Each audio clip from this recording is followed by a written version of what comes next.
우리가 말을 할 때 잘 쓰는 단어들이 있죠. 근데 여러분은 어떤 단어를 주로 쓰십니까? 단어를 많이 쓴다는 것은 내가 좋아하는 단어일 수 있는데 어떤 단어를 좋아하세요? 어떤 단어? 내가 좋아하는 단어. 사람마다 다르겠죠. 저는 아름다운이라는 단어를 좋아합니다. 아름다운 단어. 예, 이건 명사가 아니라 형용사잖아요. 근데 이제 명사 앞에다가 이 아름다운 말을 붙이면 참 좋게 느껴지고 굉장히 흐뭇하게 느껴지는 것 같아요. 우리가 사람을 말할 때도 그냥 사람보단 아름다운 사람. 한결 분위기가 부드럽죠. 사람을 말해도 아름다운 사람. 또 이야기를 말해도 아름다운 이야기, 아름다운 꿈, 아름다운 기도, 아름다운 예배, 아름다운 마음, 아름다운 교회 등등 이 아름다운 자가 들어가면 상당히 분위기가 좋아지는 것 같습니다. 굉장히 낭만적인 분위기도 풍기죠. 그런데 이 아름다운 단어라고 하는 것은 우리가 볼 때 좀 더 그 자체가 기분 좋게 하는 단어가 아닐 때도 있잖아요. 예를 들면 죽음, 장례식 이런 단어는 그렇게 썩 좋아하는 단어는 아니잖아요. 하지만 그 앞에다가 아름다운 자를 붙이면 굉장히 의미를 부여하는 것 같습니다. 아름다운 죽음, 아름다운 장례식 이런 말이 들어가면 뭔가 어색할 것 같은데 어색하지 않고 무엇인가를 생각하는 그런 분위기를 자아내잖아요. 아까 장로님도 기도했지만 어제 저희 장인이 돌아가셨는데 88세로 돌아가셨습니다. 이제 요양병원에 계속 계시다가 어저께 돌아가셨는데 이 어른들이 돌아가시는 것을 보면 이제 저희 아버지 세대들이 돌아가시잖아요. 근데 이제 조금 있으면 이제 아버지 세대가 아니라 저희 형님 세대가 돌아가시겠죠.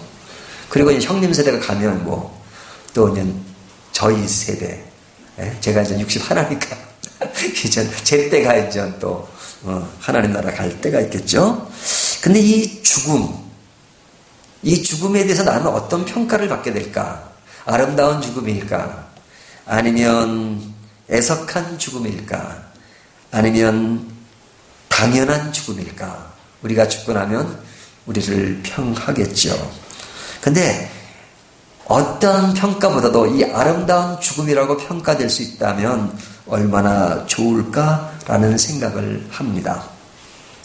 근데 이제 우리가 이 아름다운이란 말을 쓰게 되면 사람들은 아름다움이니까 그 속에는 고통도 없고 좌절도 없고 괴로움도 없고 절망도 없고 고독도 없는가 보다라고 생각할 때가 있습니다. 하지만 그 아름다운 말 속에는 외형적으로는 굉장히 좋아 보이고 낭만적으로 보이지만 그러나 그 속에 이루어지는 일들은 고통도 있고 괴로움도 있고 슬픔도 있고 연약함도 있고 등등 이런 것들이 있는 겁니다. 그러니까 우리가 아름다운 꽃을 보면 그 아름다운 꽃이 피어나기까지는 많은 고통과 고난 속에서 꽃이 피는 것처럼 아름다움을 이야기할 때는 아름다운 속에는 많은 과정을 통해서 아름다워질 수 있구나라는 것을 생각해야 합니다. 자, 우리 오늘 요한 3서를 읽었는데요. 이 요한 3서에 나오는 이야기도 사실은 무엇에 관한 이야기냐? 아름다운 교회에 관한 이야기입니다. 아름다운 교회. 참 이 교회는 아름답다라고 말할 수 있어요. 그러면 이 교회에 나오는 사람들은 얼마나 됐을까? 정확하게 뭐 숫자가 몇 명이다라고 요한 3서는 말하고 있지 않죠.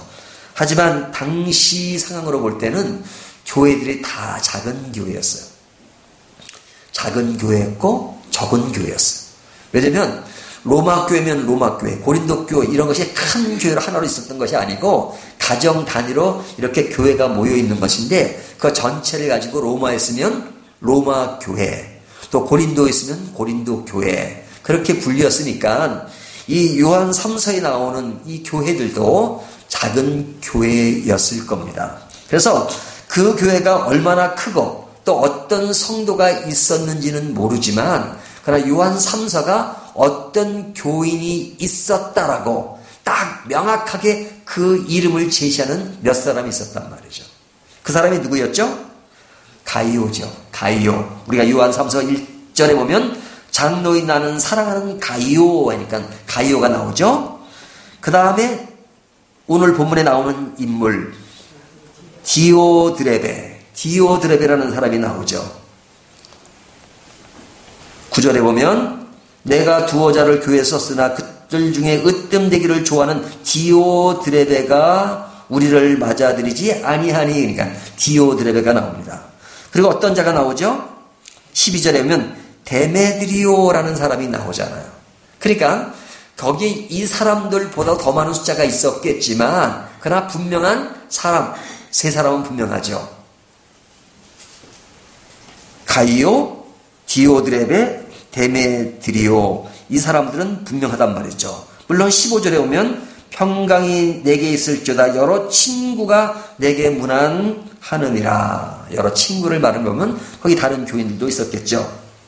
근데 이 교회 사람들의 이름을 거명하고 있는데 이 교회가 아름답다는 것은 이 사람들이 거론되고 있는데 거론되는 그 사람을 사도 요한이 이야기하면서 굉장히 그들을 좋게 평가하고 있습니다. 특별히 가이오와 데메드리오에 대해서는 뭐라고 평가하냐면 진리의 사람이다. 또 섬김의 사람이다. 선한 사람으로 묘사한 것을 보면 이 사람들이 굉장히 교회의 일원으로서 좋은 역할을 감당했던 것이죠.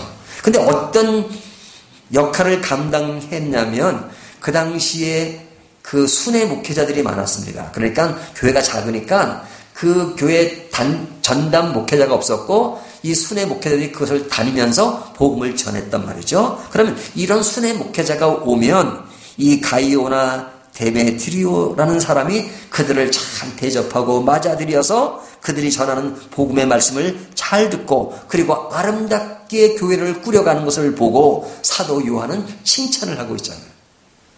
그런 것을 보면 요한 3서에 나오는 교회는 앞에 아름다운 교회라고 해도 손색이 없을 만큼 굉장히 좋은 의미를 자아내고 있습니다.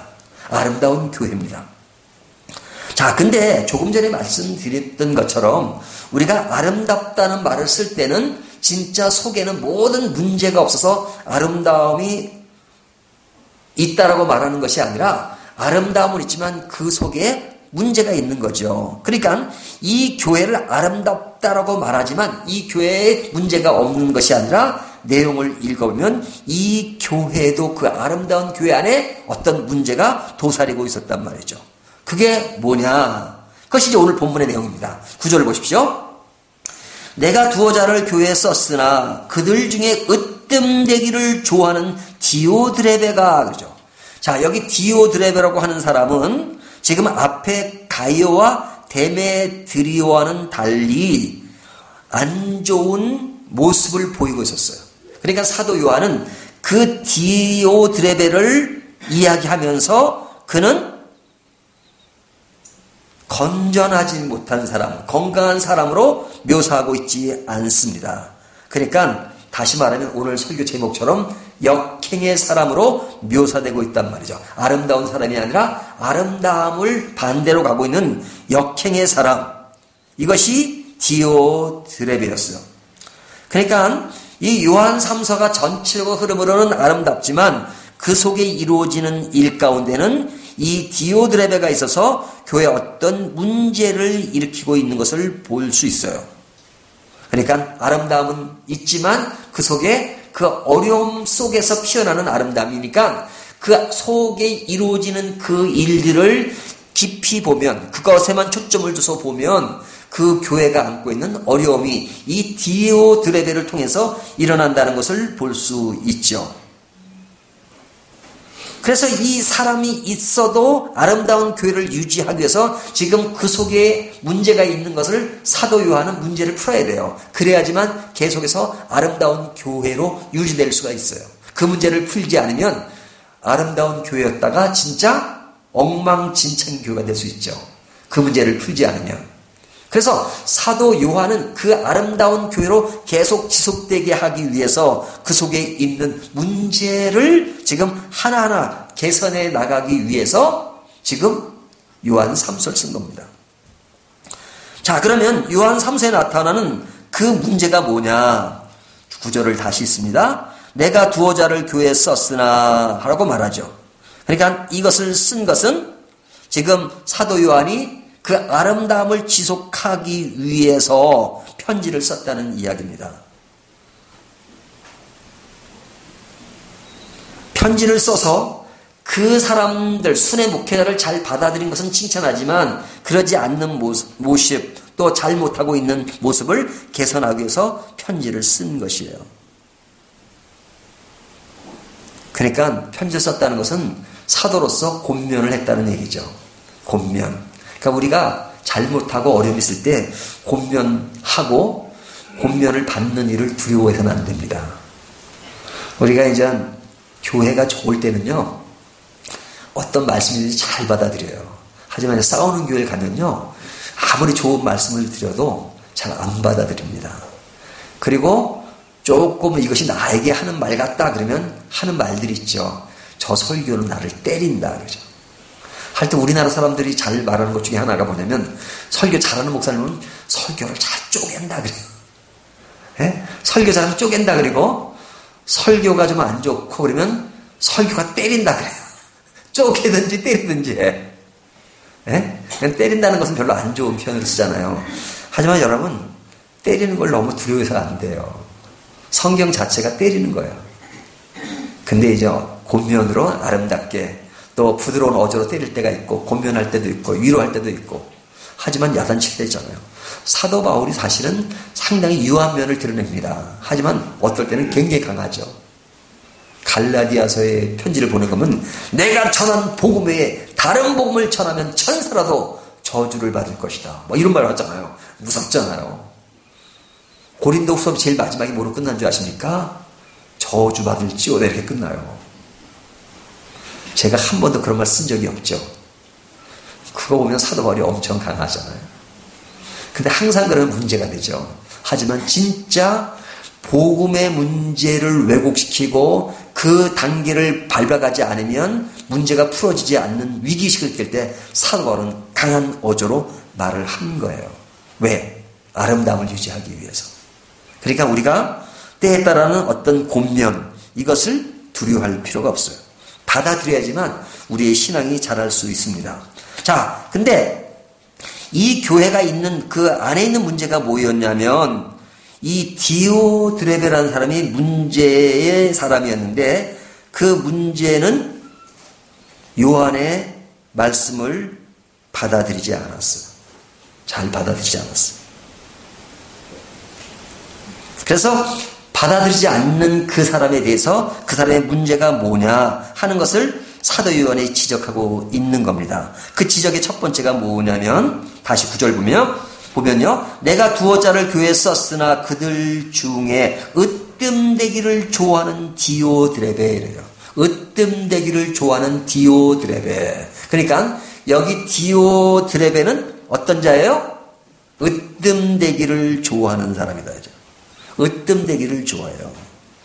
여러분, 교회가 아름다운 교회가 아니고 어려워지는 요인 중에 하나는 어떤 한 소수가 으뜸되기를 좋아하기 시작하면 그 교회가 어려워지기 시작합니다. 으뜸되는 게 이게 굉장히 큰 문제예요. 예수님의 제자들 중에도 예수님 따라다닐 때 싸운 일이 뭡니까? 자의정, 우의정을 따졌죠. 네가 자의정을 할 것이냐, 우의정을 할 것이냐. 그러니까 또 그 말을 들은 다른 제자가 또 그 말에 더 섭섭해하는 그런 내용이 나오잖아요. 왜 그래요? 서로가 으뜸되려고 하는 거죠. 으뜸되려고. 여러분, 하나님 나라는 으뜸을 추구하지 않습니다. 특히 교회는 그래요. 교회는 누구를 막론하고 으뜸되기를 좋아하면 그 교회는 교회로서 모습을 상실할 가능성이 많습니다. 아니, 가능성이 많은 게 상실합니다. 목사가 되든 장로가 되든 누가 되든 간에 모든 개인 성도가 어떤 제도적인 으뜸되기를 원하는 건 아니지만 내 마음속에 으뜸되기를 원하는 모습이 있으면 그때부터 교회의 아름다운 모습이 자꾸 사라지게 된단 말이죠. 왜 사라지게 되느냐? 으뜸되기를 좋아하는 것은 누가 으뜸되기를 원하는 거예요? 내가 으뜸되기를 원하는 거예요. 내가. 교회는 누가 으뜸돼야 돼요? 하나님이 으뜸돼야 되잖아요. 예수 그리스도의 사랑이 으뜸돼야 되잖아요. 십자가가 으뜸돼야 되잖아요. 복음이 으뜸돼야 되잖아요. 하지만 복음과 사랑과 은혜와 하나님이 으뜸되는 것이 아니라 사람이 으뜸되기를 좋아하면 하나님의 영광은 사라지고 사람이 지배하고 그러다 보면 세속적인 사상이 물들기 시작하고 으뜸되기를 좋아하는 사람이 모든 일을 정치적으로 풀어가고 힘으로 풀어가고 그 논리가 교회 안에 지배하기 시작하면 그 교회는 아름다운 교회가 아니라 세속적인 교회로 탈바꿈하게 되는 겁니다. 그래서 진정한 교회의 기능을 잃어버리게 돼요. 근데 처음에는 신앙이 좋았는데 으뜸되기를 좋아하는 그것이 자기 자신뿐 아니라 교회 전체를 어려움으로 빠지게 만들 수 있단 말이죠.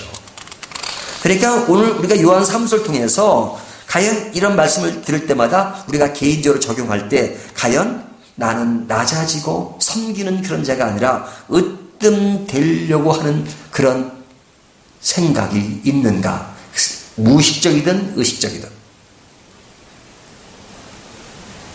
그래서 여기에 디오드레베는 으뜸되기를 좋아하기 때문에 이 아름다운 교회가 점점 안 좋은 방향으로 흘러가는 것을 막기 위해서 사도 요한은 그에게 강렬하게 으뜸되기를 좋아하는 디오드레베가 있다는 것을 아주 이야기하고 있잖아요.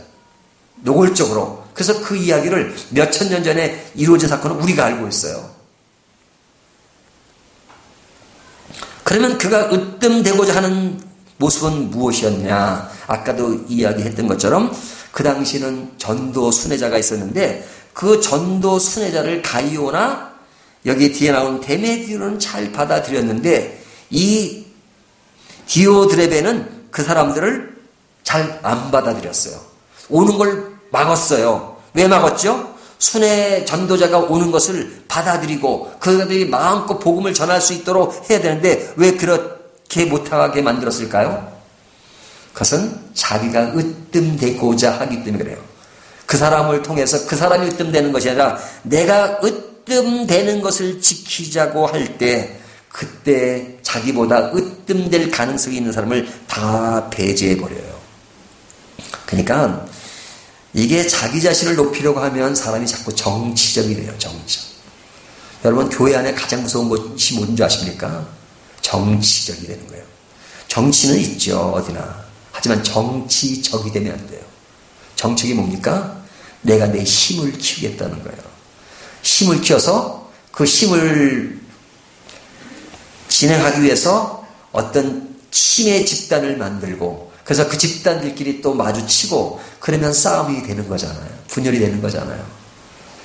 우리가 하나님을 중심으로 예수 그리스도를 중심으로 한 마음이 되고 서로를 섬기는 것이 중요한데 그것이 아니고 내 힘을 위주로 하기 때문에 내 힘을 키워서 사람을 모으고 또 다른 반대쪽에서 사람을 모으고 그렇게 가다 보면 완전히 분열이 이루어지는 거죠.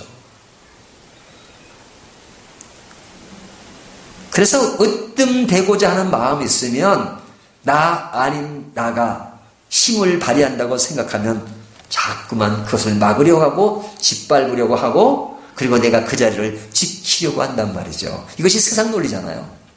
세상의 논리가 다 그렇게 가고 있잖아요. 하지만 교회만큼은 그러지 말아야 되잖아요. 그래 교회도 이런 세속적인 아이디어, 세속적인 사상, 으뜸되기를 원하는 사상이 들어오게 되면 그때부터 교회는 어려워지는 겁니다. 그래서 이 디오드레베는 으뜸되기 위해서 전도자를 맡고 그 다음에 자기 기준에 맞지 않으면 어떻게 했습니까? 10절에 보면 그러므로 내가 가면 그 행한 일을 잊지 아니하리라. 그가 악한 말로 우리를 비방하도 오히려 부족하여 형제들을 맞아들이지도 아니하고 그죠? 형제들을 맞아들이지도 않는데요. 그 형제 누구예요? 아까 전도 순회자 이런 사람들을 사도 요한은 형제라고 말하는데 그 형제를 이 디오드레베는 받아들이지 않는 거예요. 내쫓는 거예요. 방어하는 거예요. 방어하는 정도가 아니라 내쫓는 것은 아주 적극적인 것이죠. 왜 내쫓는가? 대의를 생각하지 않는 거예요. 자, 교회는 뭐 하는 곳입니까? 하나님의 나라가 이 땅에 실현되는 것이잖아요. 하나님의 복음이 전파되는 것이잖아요. 예수 그리스도의 십자가와 그리스도의 사랑과 은혜를 몸소 깨닫고 그 안에서 진정한 삶의 가치를 알고 하나님의 가슴과 통치를 이해하는 것, 이것이 교회여죠. 근데 교회가 그런 목적을 상실하고 사람들이 자기가 으뜸되기를 원하는 그런 흐름 속에서 이루어지면, 그런 속에서 마찰이 이루어지면 대의는, 목표는 다 사라져버린 거죠. 그러니까 우리가 한 사람 한 사람이 늘 교회를 생각할 때마다 내가 어떤 자리에 서는가 보다는 우리 교회가 하나님이 정해진 목표와 방향을 가지고 잘 가기 위해서 나에게 주어진 일은 무엇이며 내 역할은 무엇이며 내가 이것을 위해서 어떻게 헌신하며 희생해야 되는가 하는 것도 생각해야 된단 말이죠. 내가 으뜸되는 것이 목표가 아니라 하나님의 나라가 이 땅에 어떻게 실현되는가. 그래서 요즘 빌립보의 큐티하는 걸 보면은 사도 바울이 뭐라고 합니까? 나를 전제로 드릴지언정 그렇게 되더라도 어떤 합의되고 원망과 시비가 없는 것을 바란다라고 요즘 큐티 우리 빌립보서 하잖아요. 그거 뭐예요? 으뜸되기를 좋아하는 바울이면 그렇게 말하지 않죠. 어떻게든지 교회가 교회로서의 모습을 아름답게 유지하기를 원하는 마음. 그래서 그것이 잘 되면 내가 비록 사람들이 알아주지 않고 내가 으뜸이 되지 않고 사람들의 오해가 있다 할지라도 하나님의 영광이 이 땅에 나타나는 것을 나는 그것을 목표로 삼고 살겠다. 목사도 마찬가지예요. 목사도. 목사의 꿈이 그런 것이 아니고 그냥 교회가 커져가지고 그냥 내가 사람들 앞에 나설 수 있고 또 대우받을 수 있고 알려질 수 있고 유명해질 수 있고 그런 것에 목표 두면 그 순간부터 교회는 끝장나는 거예요. 진정한 교회는 어떤 교회요? 으뜸되는 게 있어야 돼. 누가? 하나님이. 복음이. 그리고 그것을 위해서는 다 순종하고 섬기고 헌신하는 마음이 있다면 아름다운 교회죠. 그러나 그 아름다운 교회도 늘 문제가 있는 거예요. 이런 문제가. 그러면 이런 문제를 우리가 풀어야 되잖아요. 어떻게 푸느냐. 사도 요한은 이 문제를 풀기 위해서 어떻게 하느냐. 첫 번째는요. 그 문제의 대상에게 편지를 쓰는 겁니다. 편지를 쓰는 거예요. 으뜸되기를 좋아하는 자에게 하나님의 나라를 생각하고 그가 으뜸되어지는 것을 버리게 하기 위해서 편지를 씁니다. 편지를 써요. 대화로서 문제를 풀어가는 거죠. 하지만 이 대화가 잘 인식이 되고 그것을 받아들이는 사람이 있는가 하면 그런 말이 주어진다 할지라도 그것을 받아들이지 않는 사람이 있어요. 그래서 에브라함 링컨은 이런 말을 했습니다. 미국의 유명한 대통령이잖아요. 그 사람이 이런 말을 했어요. 적을 이기는 최선의 방법은 적을 친구로 만드는 것이다. 그러나 그것이 안 되면 차선책은 뭐냐? 적을 섬멸하는 것이다. 앞의 말과 뒤의 말이 완전 달라요. 그래서 그가 실제로 자기 반대당에 있고 자기랑 안 맞는 사람을 참모로 등용한 일이 있어요. 하지만 그렇게 친구가 돼도 안 되는 사람인 경우는 섬멸하는 것이다. 적인 경우에.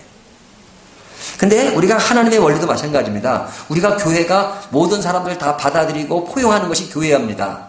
하지만 교회가 수용할 수 없는 그릇된 사상, 복음을 아주 왜곡하고 복음에 위협을 주는 상태의 것이라면 교회는 군사의 기능으로 얘기하잖아요. 군사가 뭡니까? 방어하는 겁니다. 딱 방어하는 거예요. 그래서 이 사도 요한은 이 디오드레베라는 사람이 어떤 사람인지는 모르지만 그 사람에 대해서 굉장히 강경한 것을 볼 수 있어요. 여기 보면 굉장히 강경해요. 그래서 요한이 뭐라고 하냐면 내가 그에게 가겠다 이렇게 말하죠. 그에게 가겠다.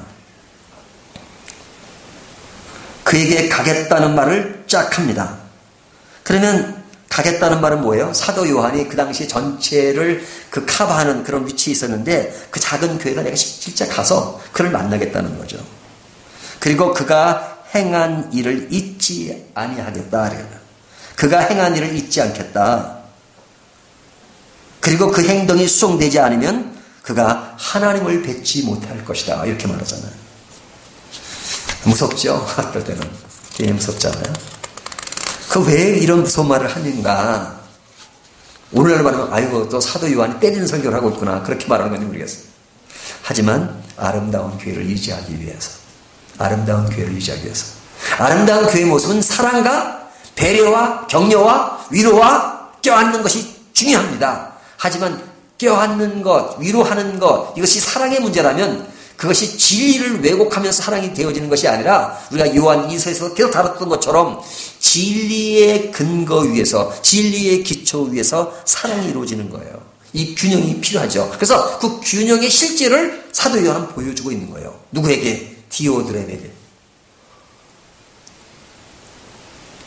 사랑도 있지만 공의도 있고 분명한 진리 위에 사랑이 전개되어야 하는 겁니다. 여러분, 이것이 굉장히 간단한 메시지지만 우리가 늘 이런 균형을 생각하고 아름다움을 꿈꿔야 됩니다. 어떤 사람은 정의를 위한다고 말하면서 늘 사람들을 정죄하고 교회를 정죄하는 일만 한다면 그 교회는, 그 신앙은 아름다운 신앙이 안 됩니다. 또 어떤 사람은 사랑을 위한다고 늘 좋은 것이 좋은 것이다. 그것도 좋은 것은 아니에요. 어떤 것이 좋으냐? 균형이에요, 균형. 목표와 방향이 분명해야 합니다. 그래서 제가 늘 강조하는 게 뭡니까? 목숨 걸릴 일 있으면 목숨 걸자. 하지만 목숨 걸지 않은 일은 목숨 걸지 말자. 근데 목숨 걸리는 그렇게 많지 않아요. 목숨 걸리라고 뭐냐면은 흑백 논리로 이거 아니면 저것이 되는 것이, 이거는 목숨 걸리래요. 예수 그리스도 외에 구원이 있어요, 없어요? 없어요. 요즘은 그렇게 말하면 이제 뭐 종교 금지법이 뭐 되면 뭐 그거 보면 그런 말하면 또 걸린대요. 이제는 시대가 이렇게 어려워졌어. 하지만 그렇다 하더라도 예수 그리스도 외에는 구원이 없습니다. 그거는 목숨 걸 일이에요. 하지만 그렇지 않은 일들이 있잖아요. 자, 축도할 때 몇 도로 들어야 됩니까? 네? 90도? 45도? 이렇게 벌려야 되나요? 이렇게 해야 되나요? 한 손만 돼요? 뭐 어떻게 하든지 그게 중요한 게 아니에요. 이런데 목숨 걸 일이 아니에요. 뭐 교회 목사가 설교 때 가운을 입어야 되느냐 안 입어야 되느냐, 그게 뭐 그렇게 중요하냐고요. 그런 거 중요한 게 아니에요. 뭐 우리 제지케이저 오늘 하겠지만 할 때 뭐 호명할 때 뭐 기억니은 순으로 불려야 되나, 뭐 직분세, 그게 뭐가 중요해요. 그게 그런 건 중요한 게 아니에요. 목숨 걸 일이 아니에요. 그냥 목숨 걸 일은 목숨 걸어야죠. 진리를 위해서는. 그래서 우리가 목표도 분명하고 우리가 넓은 배려와 아량을 가지는 것을 조화를 이루는 것이 중요합니다. 그렇기 때문에 우리가 다 우리 교회가 꿈꾸는 것이 뭡니까? 우리 가진 은사들이 잘 활용되어서 그 은사들이 제대로 하모니를 이루는 것이 저희 목회 방향이잖아요. 그러면 여러분 개인이 다 지도자가 되는 겁니다. 근데 이 지도자의 위치에 있으면 누구나 지도자가 된다 그러면 뭐예요? 내가 하는 모든 결과에 있어서 책임을 져야 돼요. 내가 좋은 의도로 얘기했지만 그것이 부작용이 나타나면 그것도 고려할 줄 알아야 돼요. 그러니까 바른 말을 할 때 어떻게 바른 말을 해야 되고, 포용할 때는 어떻게 포용하고, 이런 것들이 잘 이루어지고 그 안에서 어떤 신앙의 조화를 아는 사람들이 모일 때 아름다운 신앙과 아름다운 교회로 이어질 수 있는 겁니다. 자, 그렇다면 우리가 마지막으로 한번 적용을 보죠. 나는 어떤 자인가? 나는 하나님의 진리와 사랑의 그런 균형을 맞추면서 지나 순행을 하는 자인가? 아니면 역행하는 자인가? 으뜸되기를 좋아하고 남을 쫓아내고 내 자리를 유지하기 위해서는 그냥 자기의 것만을 주장하는 그런 사람이 아닐까? 우리가 이 말씀을 생각해보고 우리가 성경을 적용할 때는 이 디오드레 같은 사람은 적용을 안 해요. 하지만 나에게 있는 으뜸되기를 좋아하는 모습, 남을 쫓는 그런 모습이 어떤 것인가를 다시 한번 생각해보고 그런 것들을 정리한 가운데서 가이오처럼, 데메드리오처럼 정말로 칭찬받는 그런 신앙의 삶을 아름답게 꾸려간다면 우리 개인도 아름다운 신앙을 유지하고 아름다운 신앙인으로서 우리 교회도 아름다운 교회로서 한 걸음 한 걸음 나아갈 것입니다. 우리 모두가 이 아름다운 선상에 서는 저와 여러분이 되시기를 주님의 이름으로 축복합니다.